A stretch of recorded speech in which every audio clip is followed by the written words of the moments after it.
Welcome to BlizzCon, everybody. My name is Mike Donnet, Senior Game Designer on Hearthstone.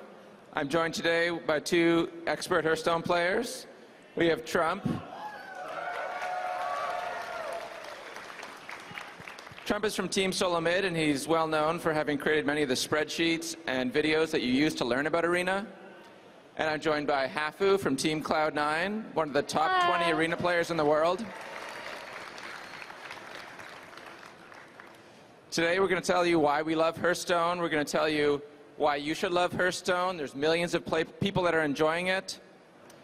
Trump, why don't you tell me why you love Hearthstone? Wow, why do I love Hearthstone? So I've always liked card games and turn-based strategy games in general. I've come from a Magic the Gathering background, and it just came naturally that I would like to play Hearthstone with my background in World of Warcraft. And it's just so much strategy, so simple to get into. The interface is great. It's great for streaming. People love watching it. There's just so many good things to say about it. Hafu, what about you? Hearthstone's actually my first card game, and I actually lost to the tutorial on stream, so that was pretty embarrassing. But it's so simple, yet so challenging, with a much higher skill cap than people give it credit for. There's so many things to love about Hearthstone. I liked all your answers. I'm going to tell you what we're going to do today. We're going to give you some pro tips, help you, if you're new to Hearthstone, understand why it's great and why Arena is great. We're going to talk about all the Goblins versus Gnomes cards that have been spoiled so far and why they're awesome in Arena and which ones you should pick. And then we're going to build an Arena deck together on live. First, let's talk about what class you should pick. Hafu, why don't you start us off? I think at first you should probably pick whatever you're comfortable with, but then when you develop a play style, you should maybe, if you want to play an aggressive deck, try Hunter. It's really, really fun. Maybe Warlock and pick really low drops. If you want to play something slower, control-y, try Paladin or Priest or Druid, one of those. Yeah, as far as classes go, I definitely agree with just starting to play one that you're comfortable with and then get to know it a bit more. A lot of people suggest Mage as a good starting one, and I agree. It's got some basic spells which are simple and easy to understand. You got the good old Flame Strike, you wipe everyone out. But I've actually kept really close track of my statistics, and I will say that Mage is not in my upper 50% of best classes. So all of the classes are viable. You really should just pick something that you like and enjoy. And like Hafu said, there are some that are more control-oriented, and then there's some that are more rush-oriented if you want to go in that direction. Everyone has different play styles. Play what you're good with, play what you're comfortable with, or try out something new. It's up to you. Next, let's talk about Mana Curve. Very important part. Yeah, my favorite card. Zombie Chow. I hate that card. Why do you like this card so much, Trump? Tell me about Mana Curve and this card. Well, Zombie Chow is awesome because it's one of the best neutral cards in terms of statistics for mana, and that's generally what you're looking for in Arena. And there's so few good one-drops that the Zombie Chow is just something that you can start off so strong, trade against the opponent's 2-drop, and then just keep staying ahead from there. 1 mana, 2/3, that's really good. What about you, Hafu? You said you don't like this card. I think it's a really strong card, and I do pick it a lot in Arena, but maybe it's a little bit overrated just because if you don't play it on turn 1, the effect is quite bad, especially if you play more aggressively, as I tend to do. So, eh. Do you guys have any more tips about Mana Curve in general that we should talk about? Yeah. After Naxxramas came out, in general, there were more early game cards like Zombie Chow and like Spectral Creeper, and it's become more and more important to me to have more 2-drops. I used to think 5 or 6 2-drops were enough, and I usually gave a range of 6 to 8. Nowadays, I like to make sure that that range is very solidly 7 or more, 7, even 8, and even 9. And you want to have some amount of 3-drops as well. You can't ignore that. Say 3 or 4. How about yourself, Hafu? What do you think about 2 costs? I think 8 is way too many, and I think it actually should depend a little bit on the class too. Some of the hero powers are better than others. For example, like Shaman and Paladin, you're putting something on the board, whereas if you don't actually have a 2-drop on Priest, and you heal yourself or you heal your opponent and you're sad. Yeah, I think it's much more important on those classes, but I think you need at least, four or five 2-drops. What about 1-drops? I think playing a 1-drop in turn 1 is fine, especially 2 1s. I mean, if you think about value, right? It's 3 stats for 1 mana. That's triple the mana. Oh my gosh, the value. But I don't think Trump agrees with me with the 2 1s, although I think that even though they're definitely not better than 3 2s, it's okay to have 1 or 2. You know what value is? Value is using your hero ability to knock out one of those 2 1s for free. So I have been thinking a lot about this recently, and there's some arguments about card advantage or tempo advantage. You play your 1-drop, they have to coin hero ability, or they have to spend 2 mana to kill their 1-drop. To some extent, you gain an advantage, and I can start to understand that now. Speaking of Zombie Chow, that's 5 times the mana that you put in terms of stats. So good. One thing about Arena is there's different play styles. It sounds like Hafu's more of an aggressive player. She tries to take the tempo advantage with the 2 1s, while Trump is more of a value player. He tries to control the board and get card advantage over the long term. Both are valid strategies. Sometimes with different classes or different decks, you're going to switch between those strategies. Something you'll learn over time by just playing a lot of runs. Let's move on to how to catch up. When you get behind an Arena, it can be really frustrating. You get behind just by missing your 2-drop or something like that. What kind of cards and what kind of strategies can you use to catch up? Hafu? You can definitely rely on AoE. That's probably the easiest one. You clear everything off the board. As some of you might know, Flame Strike is absolutely ridiculous in Arena. But I don't know. You should really know what's in your deck, though, and have a plan on how to catch up. So if you don't have AoE, you have to realize, oh, I'm not going to be able to deal with this flooding. I have to start trading so that my opponent doesn't get favorable trades. And if you have a lot of AoE, you can just kind of sit back and let them flood the board and then take everything out at once. So just have a plan. Yeah, I think that's part of the loveliness of Arena. You can always have such different decks. It's different every time. That's also why I value good 1-drops so much, the non-2-1 ones. I will really highly pick Worgen Infiltrator, which is a 2-1, but it's stealth, so you can actually selectively trade the Zombie Chow. And that's how, this is a slight detour, but when you fall behind, it's somewhat difficult to come back. So that's why I value just having so many early game plays. So that's why I have a bit more 2s than Hafu might play, just so you don't fall behind. If you play a 2 and they don't play a 2, then you're looking pretty good, especially if you have a mana curve to follow that up. So weapons, area spells, not getting behind is a really important strategy too, like Trump said. By playing things like Zombie Chow or even other 1 or 2 drops, just make sure you don't get behind. If you do get behind, use cards like these, like Mind Control Tech. Why are you shaking your head, Hafu? I freaking hate Mind Control Tech so much. I think that is my most hated card in Hearthstone. I don't think I am salty about any other card other than MC Tech. When they take, oh my gosh. Did you lose to it once? Oh my gosh. Did you lose to it a few times? I've lost to it in ridiculous ways. And it's just the worst. Once you lose to it once, I think you start becoming so paranoid. You're stop hero powering. If you're a paladin or shaman, you're no, it's okay. Don't want to take that risk. It sounds like I should pick Mind Control Tech then. You probably should. All right. Now we're going to talk about the Goblins versus Gnomes cards. Yesterday, about 25 Goblins versus Gnomes cards were revealed. Very exciting to talk about those in Arena for the very first time with 2 of the Arena experts. Goblins versus Gnomes is the new expansion, and we're going to start by going through those cards. Mech Warper, your mechs cost 1 less. Shrinkmeister, a priest card. Battlecry shrinks a minion, gives it -2 attack. And Fairy Dragon, that you all know. Trump, what do you think of these 3 cards?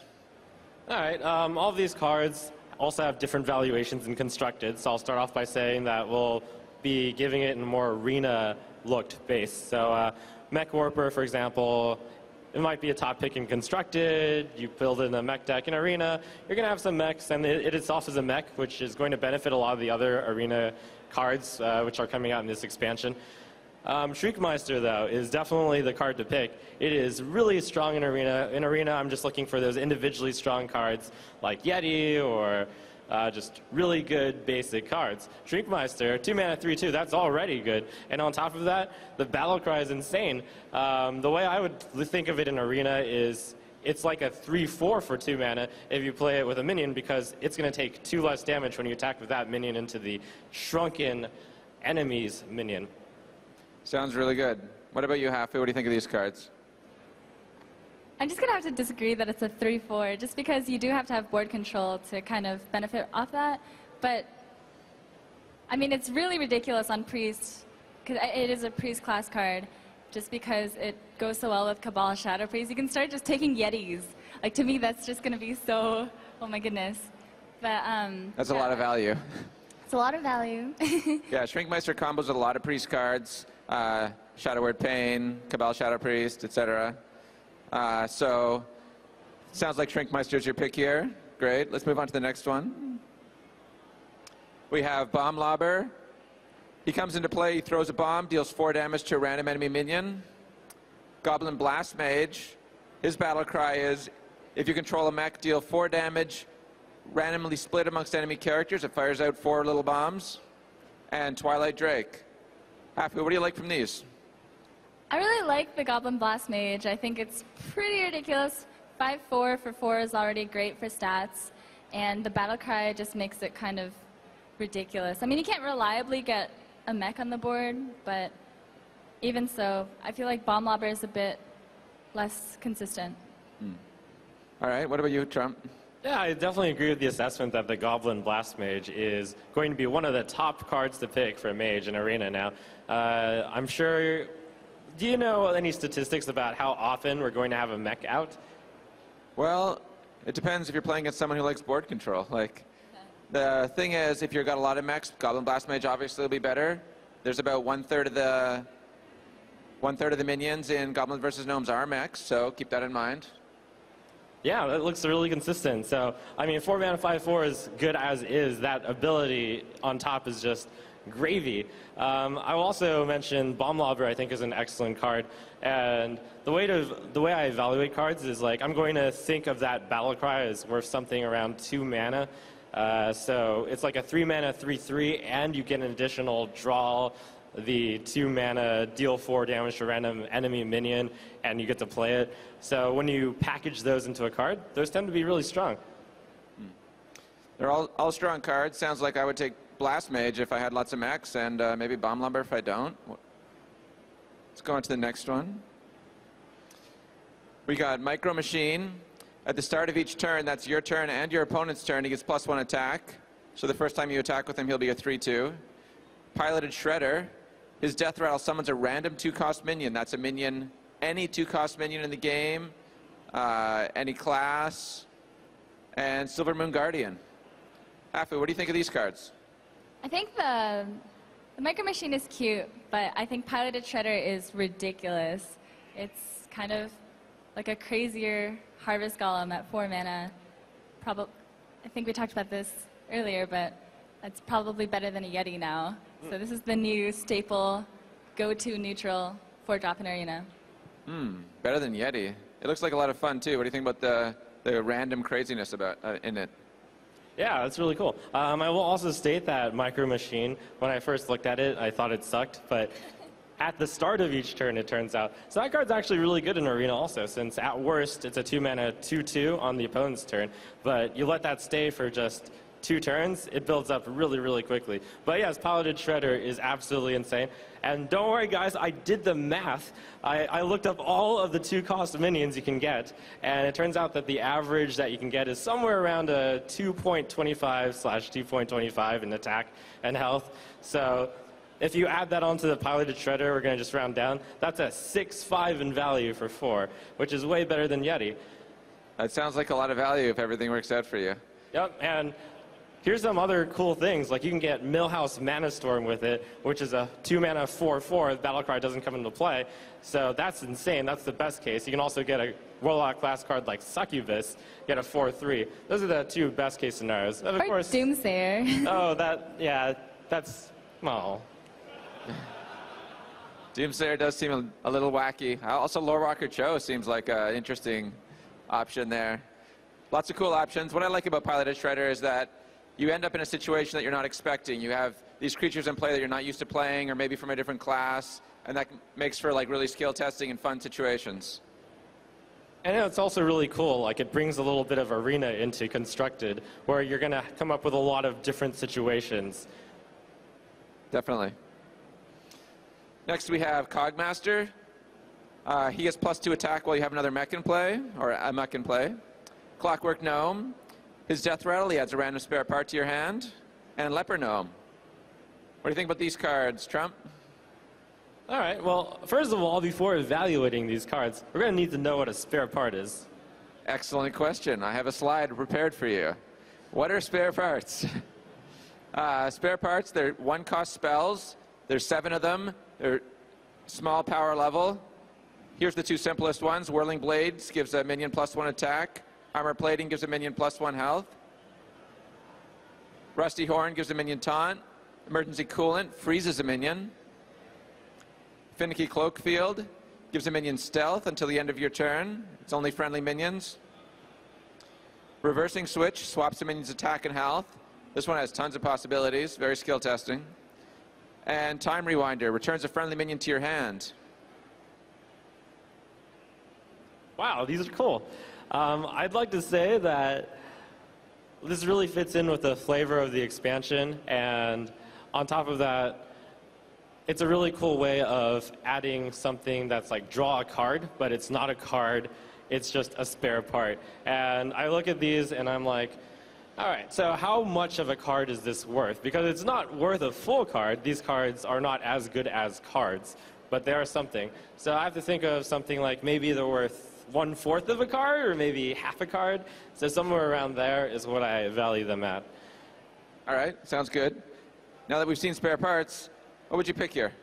So here I think I'm going to go with the Cogmaster. It's kind of situational. If I have a deck with mechs in particular, I will definitely choose the Cogmaster over the Clockwork Gnome.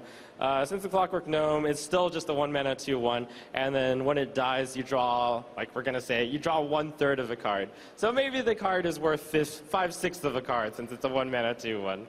Interesting. What about you, Hafu? I like 2/1s, and I think Clockwork Gnome is incredible. And I also want to point out that it's a mech, and we've seen that a lot of these cards combo with having a mech out already. It's a cheap mech, so I think that gets it bumped up a few notches. I think the spare parts really give you more answers to kind of play around what they're doing. So I don't know. I really like the spare part of it, spare parts part of it, and I really like that it's a 2/1 for 1. I think it's really strong. So if you need a mech, maybe choose Clockwork Gnome. If you already have some mechs, maybe pick Cogmaster. Also depends how aggressive your deck is, what you need. Next we have Explosive Sheep. Death Rattle deals 2 damage to all minions, and it's a mech. Annoyatron, another mech, with Taunt and Divine Shield. And Ironbeak Owl. What do you think of these cards, Hafu? I think while the Annoyatron is very cute, maybe if you have many, many buff cards, like in Paladin, if you have multiple Blessing of Kings, stuff like that, maybe like Cult Masters, then you can consider taking the Annoyatron, but generally you don't ever want to pass AoE, and Explosive Sheep is a very cheap and efficient AoE. The only downside is you don't get to control it unless you're playing like a mage and you can just hero power it yourself. But I still think for 2 mana, that's like a ridiculous Death Rattle. What about you, Trump? Yeah, Hellfire is a good class card for Warlock, and now we've got something neutral that you get to play for half the cost. So I really think Explosive Sheep is a top pick. Annoyatron, I think in Arena it tends to be more close to like 2 Goldshire Footmen, which is not too exciting. Okay, well, Explosive Sheep, one of your AoEs that you badly need in Arena, helps you catch up. Sounds good. It's also a mech. Next we have Spider Tank, 3/4 with no special ability, but it's a mech. And Tinkertown Technician, Battlecry, if you've got a mech, get +1/+1 and get a spare part. And Earthen Ring Farseer, 3 awesome cards. Which one do you like the best, Trump? Man, we got some serious value here. So 3 mana, 3/4 is going to just be good by default. We've seen how good it is in Priest Star Cultist. And even if the Priest Dark Cultist didn't have a death rattle, I think it would still be good. In this set, mechs actually matter. So I think the Spider Tank is a really strong pick. Of course, the Tinkertown Technician is also super value. 3 mana for a 4/4, and you get a spare part for some extra value, in case you already have a lot of mechs. So for here, my choice would depend based on how many mechs I already had. But I'd want to pick both. Both would be nice. So many arena runs where I want to pick both. What about you, Hafu? I'll take all 3. They're all really, really strong 3-drops, some of the strongest neutrals. But I agree with Trump. I mean, if you just don't have mechs, then there's no point in picking the Tinkertown. It's just a 3/3 for 3, and you're obviously going to take a 3/4 for 3. So. Well, so another pick that depends if you've got mechs. You look. One thing you do a lot in arenas, like look what you have, look to see if the card you're choosing affects what you have, and this is an excellent example. A lot of value in these picks. Is there any time you guys would pick the Earthen Ring Farseer? I don't think with this set. Like the mech, the 3/4 is just so much stronger, I would say, and the Technician has a lot of upside. What if you have like 2 Akanais and multiple Northshires and injured Blade Masters? You would take the Earthen. Don't tell me you wouldn't take the Earthen. I guess Okay, look at maybe your in that combos. exact There we scenario. go. Look at your combos. All right, next we have Unstable Portal. These are spells, mage spells. Unstable Portal adds a random minion to your hand, and it costs 3 less. Unstable Portal costs 2. Flame Cannon deals 4 damage to a random enemy minion. And Arcane Missiles, the card you know. What would you pick here, Hafu? I actually really like Unstable Portal. At first I was kind of unimpressed, but I think if you really think about it, the temp listing that you could potentially gain could just end the game. Like on turn 3, you could play a 6-drop, like a Fire Elemental, and then the game would end. So I don't know. I think I would have to pick the Unstable Portal. And it's just too much fun as well. Yeah, it definitely is a lot of fun. You can get any class card like Fire Elemental, but you know what else you can get? You can get a Wisp, and I'm really sad when that happens. I did a few calculations since that's necessary in order to understand like how much variety there is and what you can get. And there's like 1/3 of the cards of minions are actually 2 or less, roughly, not counting this set, which I haven't been able to include yet. And then like 10 to 15% of the time, you're going to get a 1-drop, which means you're going to be really sad. So the portal is a bit too random for my effect. Like sometimes there just isn't that good an effect, although I admit that sometimes you can get a really good effect. So I choose the Flame Cannon, where you can actually really control the randomness. As a mage, you can do something like Flame Cannon and then Fire Blast to really efficiently deal with one of those turn 4, 5 health plays. I think it's a really strong card. What about you, Hafu? What would you pick here? Definitely Unstable Portal. So Unstable I mean, Portal. 33%, that's just 1 in 3. I mean, 2/3 of the time you're going to get something better that you can play and just push your tempo advantage. So, I mean, if you get a Wisp, you're really sad. But, I mean, what are the stats on that? Right. Sure. I like that when they pick different things. It makes me wonder, like, you know, when I'm going through, which one should I pick? Which one's best for my deck? Unstable Portal, they both seem awesome. They both seem like a lot of fun. Next, we have legendary cards. We got Dr. Boom. His battle cry is to summon 2 1/1 Boombots. Blingtron 3000. He equips a golden weapon for each player. Golden? Yes, actually, he's Blingtron. Of course he summons golden weapons. Even when he's not golden, he makes golden weapons. And Harrison Jones, a card that destroys weapons. What would you pick here, Trump?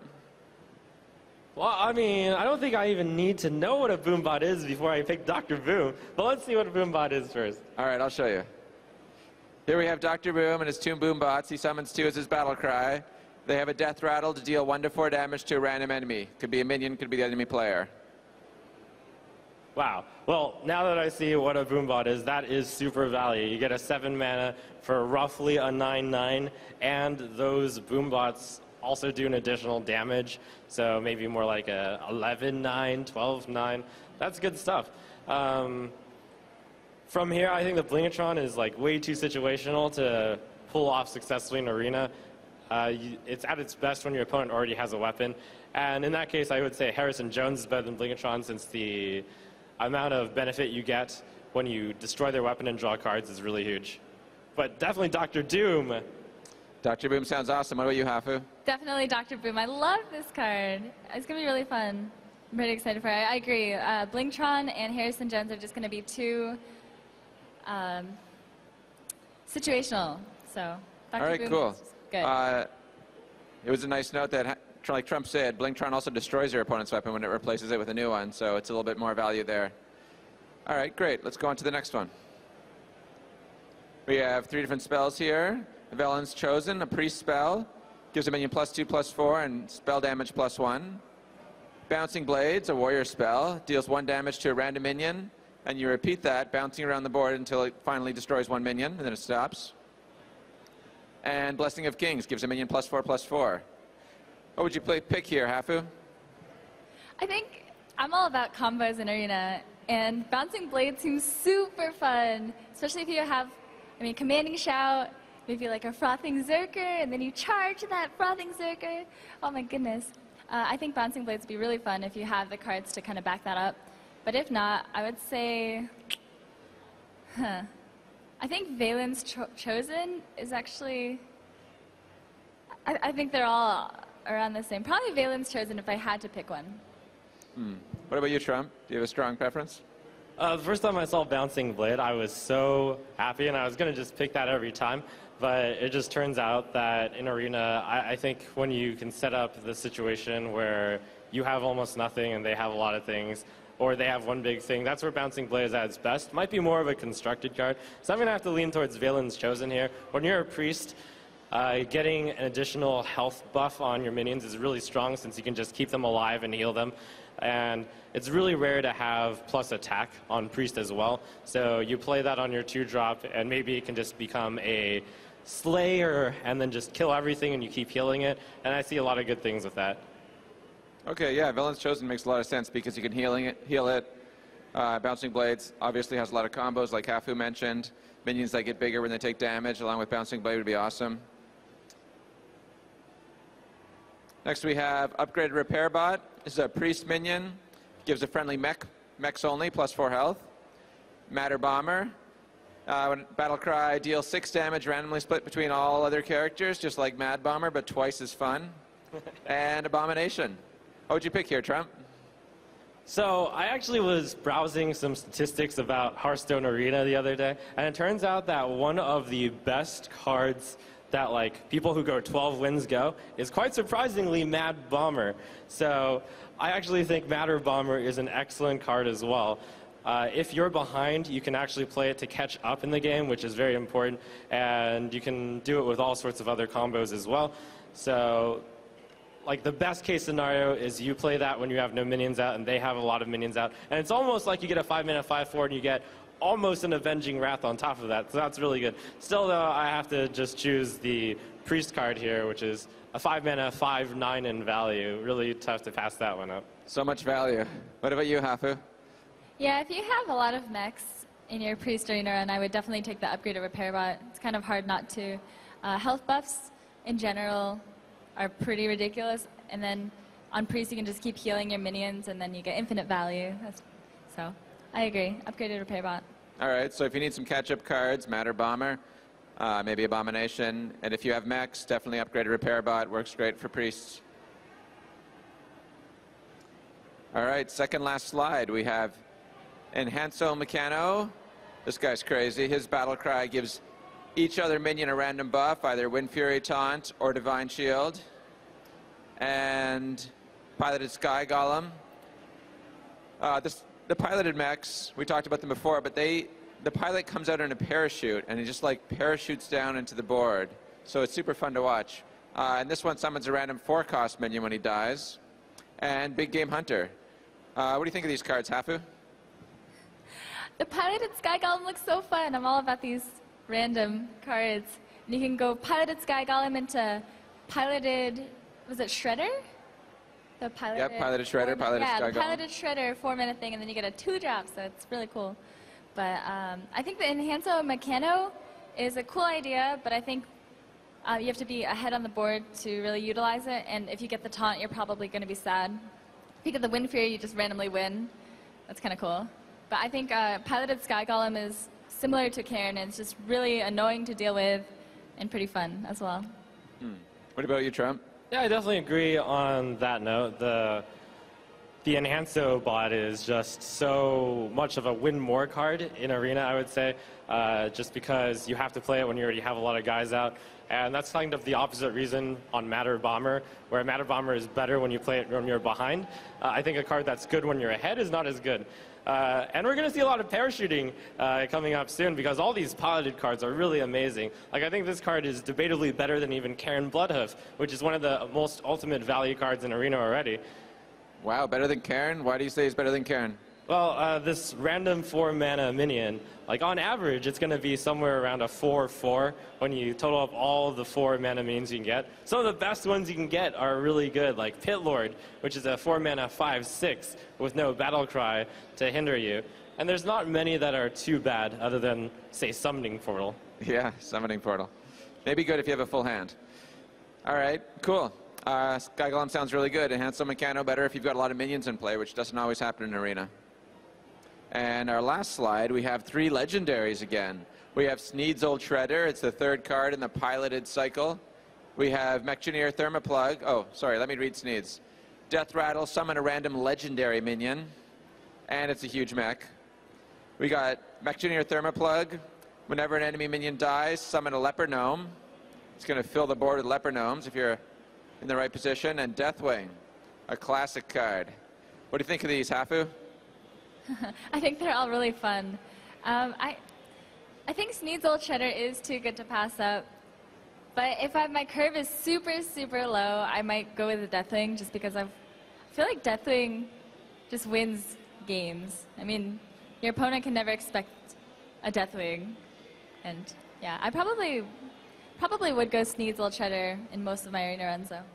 All right, yeah, Deathwing is definitely not something you expect. What about you? That Deathwing is so cool. I love thinking it at Arena. It's like constantly moving up my personal list.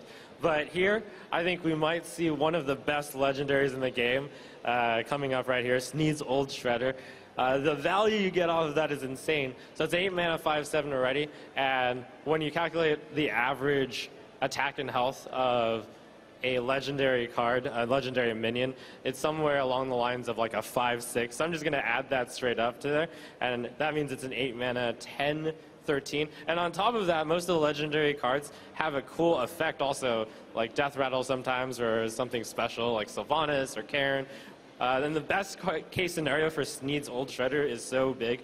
They kill it, and then you get Kel'Thuzad, and then you resurrect Sneed's Old Shredder. Or you get Sneed's Old Shredder, and so your Sneed's Old Shredder just keeps getting Sneed's Old Shredders. Wow. And that's insane. Yeah, Kel'Thuzad into resurrecting Sneed's Old Shredder would be insane. Sounds like a lot of fun. All right, cool. Thanks for talking about those cards. Now that you've seen Goblins vs. Gnomes cards over the last couple days, and we just talked about them, what do you think about them? Happy, why don't you start? I think they're going to be really fun. I'm really excited to play these in Arena when they come out live. And I think that a lot of, I think the silences are going to go up in value by a lot. These Death Rattles seem pretty ridiculous. And I feel like Shaman and Mage are going to get even better in Arena, just because Shaman has Hex and Earthshock in their kit, and Mage has Sheep, as we all know. And what about you, Trump? Yeah, I really look forward to all of the smaller value plays you can make. Those spare parts, even though they aren't any real card, like I even only value them as 1/3 of a card. When you can make use of that 1/3 of a card effectively, sometimes it's as good as a card, and that's getting really good value. I like a lot of the Death Rattle summon a random minion cards because that means you're going to have to really think on your feet. And even though it is randomness, like, it makes you, there is a skill to having a lot of branching decision trees and knowing like what can happen and how to best take advantage of a very unusual situation. Cool. Yeah, I'm very excited about this. Goblins vs. Gnomes comes out next month. It's the first Hearthstone expansion. It's got tons of fun stuff. There's only been 25 of the over 120 cards revealed so far, so you're in store for a lot of new stuff, and it's coming very soon. Next, I want to move over to the Arena. We're going to start choosing cards on a live game, and we're going to have our assistant, Dean, pick them for us after we make the decision on the laptop. let's bring the laptop up on our screens.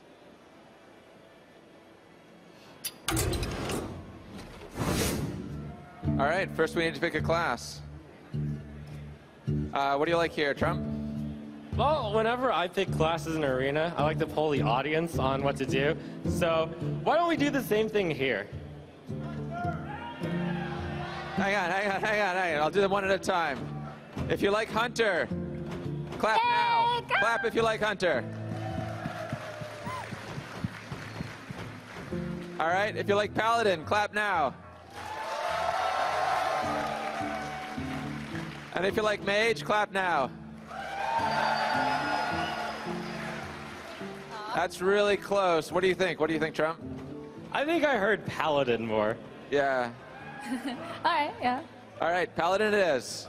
I thought Hunter was pretty close. No one liked your Hunter there. Okay, why don't you start, Hafu? I think the first pick, I think I'd go Wild Pyro here, just because it is pretty ridiculous with the quality. I guess that's maybe too optimistic. I mean, it's a 3-2 for 2 with an upside. And Paladins tend to have too many 4-drops anyways, because you don't really pass Consecrate or Kings or Choose Silver or Hammer of Wrath, so. Yeah, I definitely agree with you there. Violet Teacher is oftentimes better, but Pyromancer, because Paladin has a lot of 4-drops. It's really good to remember that certain classes make different picks because they have other cards available to them. And hey, this is one of those awesome 4-drops. There's like 4 really good 4-drops in Paladin, and this is one of them. Definitely pick them over the other 2 rather mediocre cards. Definitely. Hammer of Wrath.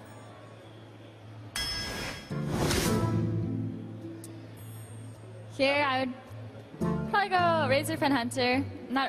Eye for an Eye is pretty meh, and Blessing of Wisdom is all right. You can kind of argue for it because we have the Wild Pyro, but even so, at this point, I'd probably just want the Razor Fen Hunter. Really? Okay. Well, I actually think Blessing of Wisdom is a really good card. You oftentimes get, well, you always get at least 1 card with it. Not always, but most of the time. And oftentimes, you're going to get 2 cards with it. You attack twice. Eye for an Eye is, of course, garbage. And I think Hunter's on the weaker side. So my choice would be Blessing. I'm good with Blessing, mostly because I like the Pyro combo as well. All right, Blessing and Wisdom Pyromancer is our first combo. Trump, what do you like here?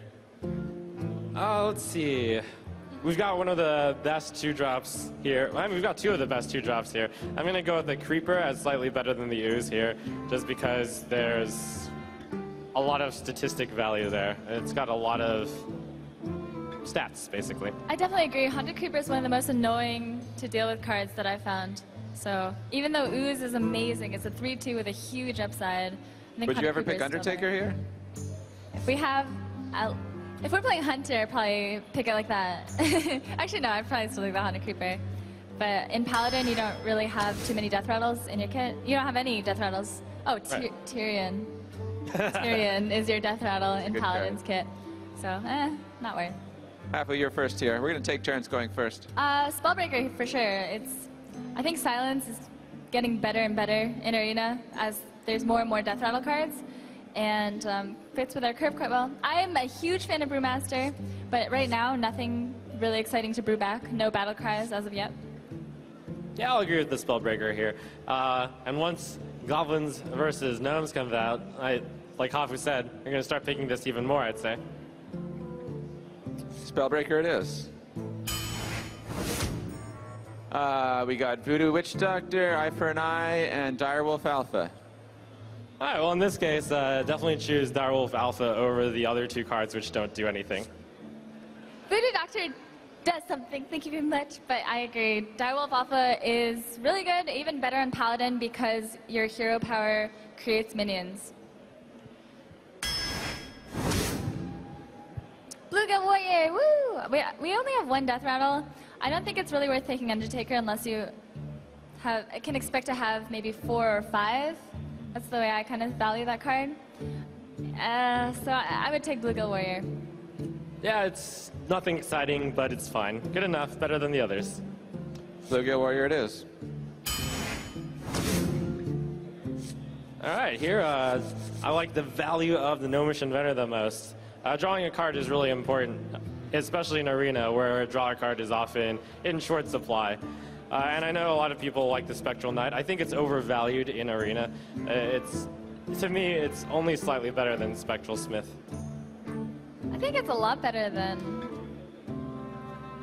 Is it Spectral Smith? Is that- Sorry, Spectral Knight. That is. Wait, no, sorry.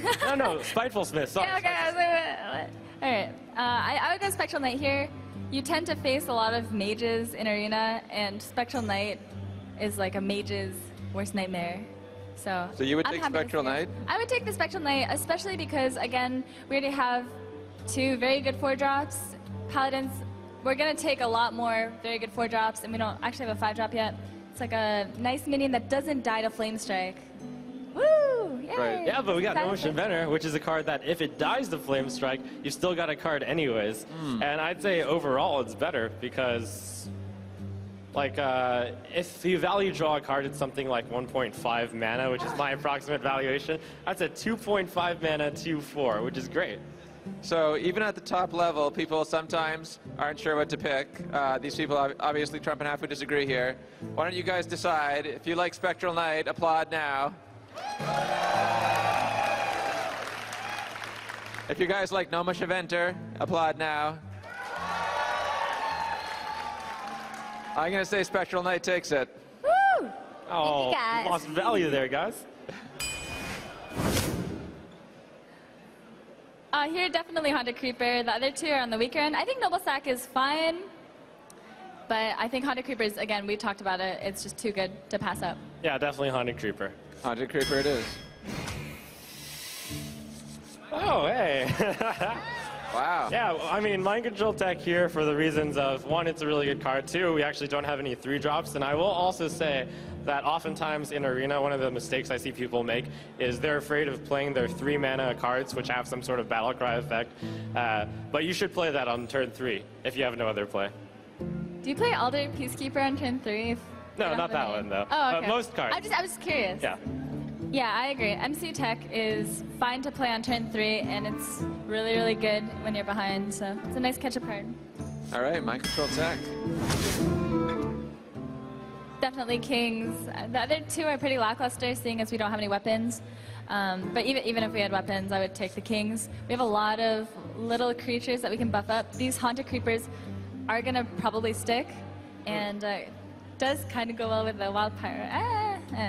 It goes well with the Bluegill, at the very least. You can charge out that 6/5 for that burst, but... Yeah, that's a good point, pointing out the Creeper. It makes the Blessing of Kings so much better. One of the weaknesses of Blessing of Kings is sometimes you just don't have a target. But when you have those Death Rattle cards, you're so much more likely. And it's just better than the other 2 cards, so it's an easy Kings here. Cool. So definitely take a look at what you have. If you've got Haunted Creepers, Blessing of Kings goes up in value, but in this case, it was an easy pick. Oh boy. Okay. Nice. Yeah. Well, I mean, the picks so far have been slightly straightforward because it's usually been 1 good card and 2 bad cards. So here we have the unfortunate circumstance of 3 bad cards. But in this case, like, sometimes you have to make do with what you have. And the deckhand is possibly going to be okay because we will, of course, pick True Silver Champion if it comes up. And a 2/1 is better than a 1/1 Wind Fury, even though we have Blessing of Kings. And never pick Eye for an Eye. I agree. With the changes now, especially the changes to the secrets, not being able to proc on your own turn, I think Eye for an Eye got a lot worse. So South Sea Deckhand, I don't think it's as bad as you think. As you guys know, we value 2/1s differently. I actually think they're fine in Arena. I definitely wouldn't be happy to take this, but not too unhappy. All right, Deckhand.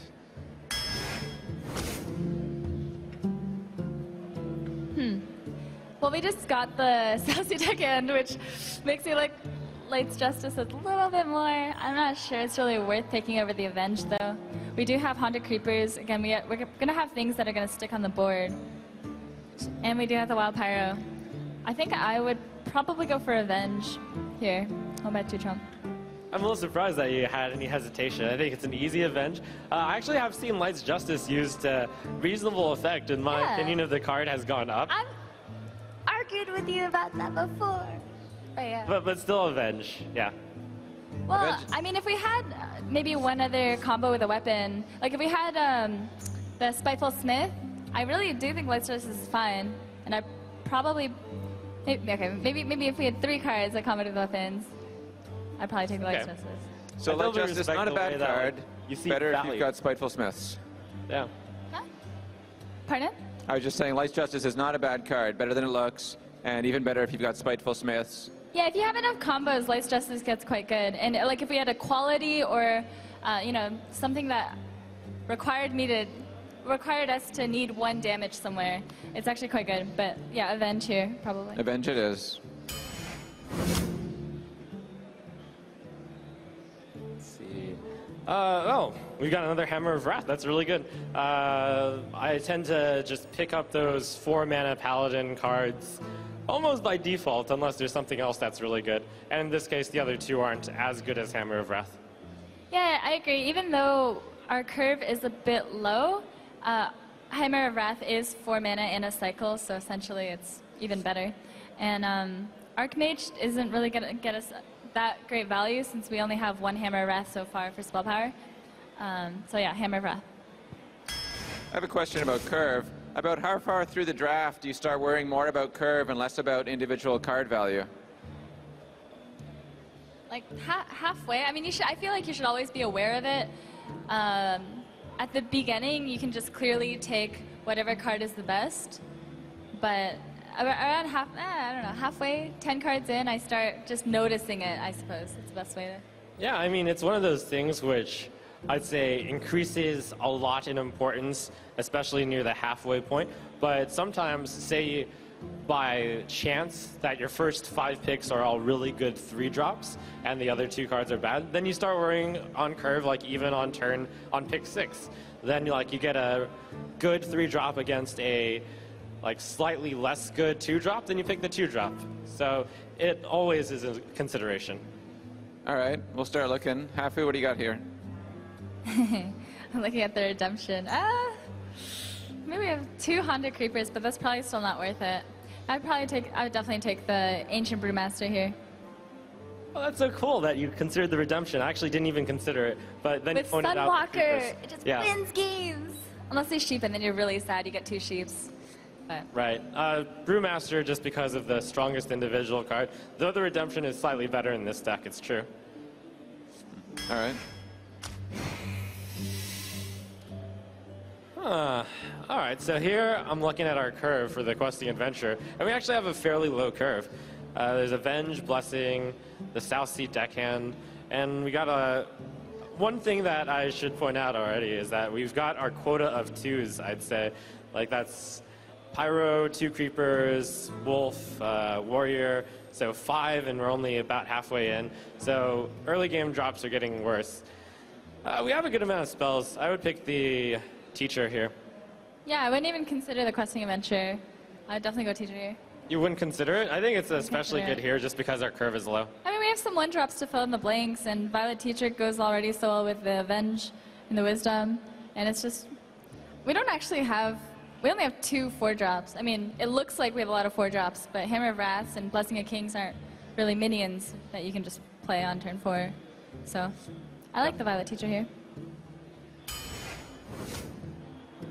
I would definitely go Archmage, even though we only have 2 Hammer of Wraths, and we're kind of sad, but the 7 health is more attractive than the 4 attack. Actually, this is actually kind of close. Now the more that I look at it, the more I'm changing my mind. I think still I would go Archmage. I found that War Golem is really slow, and you get really, really, really punished by Big Game Hunter. I'd probably go Archmage. One of the things that I really consider strongly in Arena is just having a good amount of late game. Right now, we've only got 1 card that's 5+, and kind of thank goodness we actually picked the Spectral Knight, because otherwise we'd have 0 cards. But still, that's kind of just by chance that we haven't gotten any good late game cards. In this case, I would go War Golem over Archmage, just because we lack so much late game that I want to get the most late game possible. And that's 1 extra mana for 3 extra stats. I like that.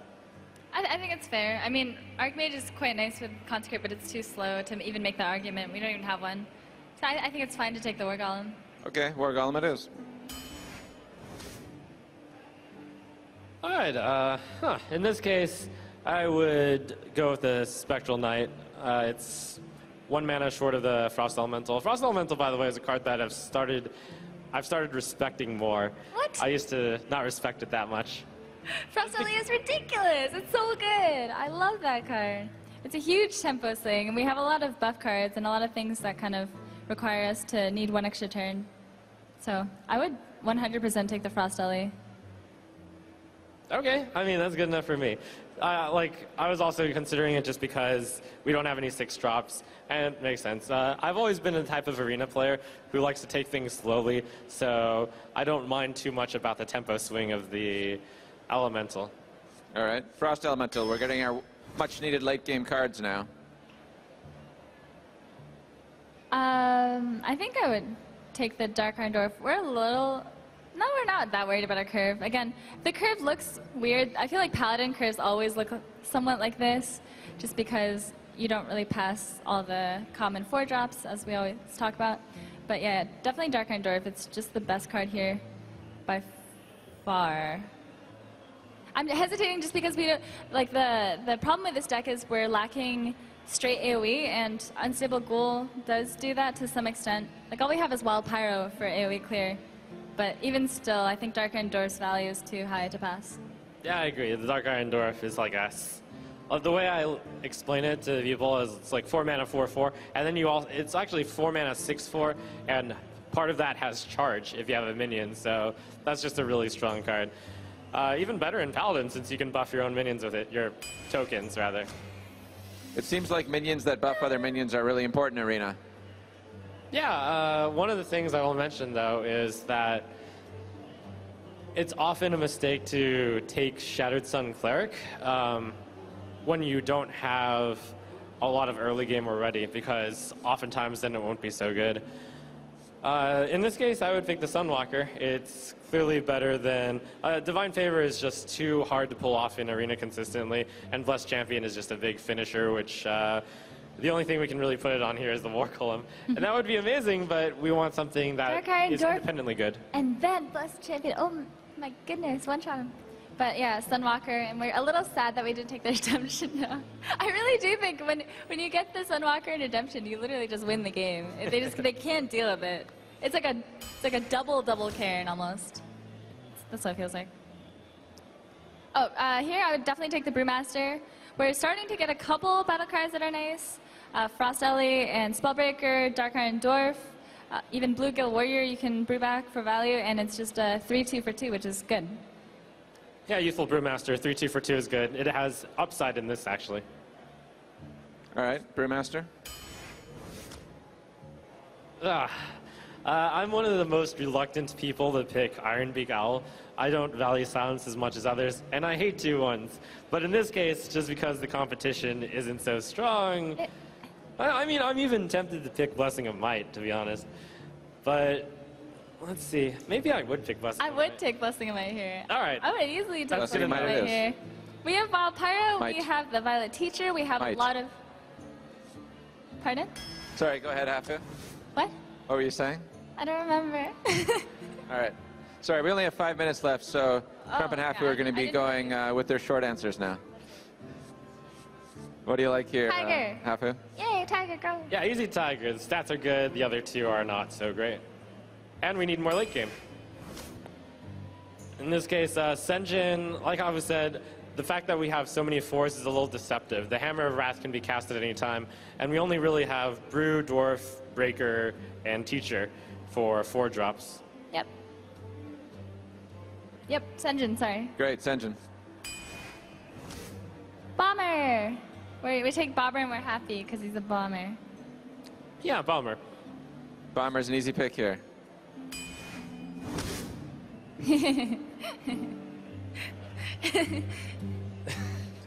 Please?